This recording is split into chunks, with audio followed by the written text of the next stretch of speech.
మనం పుట్టినప్పుడే బ్రహ్మ మన తలరాతను రాసేస్తాడు కదా. మరి మనం పూజలు చేసి ప్రయోజనం ఏమిటి అని కొంతమందికి అనుమానం వస్తుంటుంది.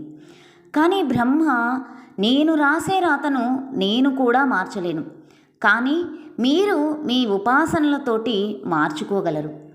పూర్వం విభీషణుడు అనే రాజుకు 50వ ఏట మరణగండం ఉంది. అతడు ఒక గురువును ఆశ్రయించి గురువు చెప్పినట్లుగా అర్చన, మృత్యుంజయ మంత్ర జపం చేసి గండం తప్పి బతుకుతాడు. దుర్యోధనుడికి 128 ఏళ్ల ఆయువు ఉంది. అయినా కానీ ద్రౌపదిని జుట్టు పట్టుకొని దుశ్శాసనుడితో ఈడ్పించడం వలన చేసిన పాపానికి 60వ ఏట చనిపోయాడు. జప, ధ్యాన, దానాది కర్మలతో తలరాతను మార్చుకోవచ్చు. మనస్సులో నిరంతరం భక్తితో భగవన్నామస్మరణ చేస్తే అంతా ఆ భగవంతుడే చూసుకుంటాడు. Please subscribe.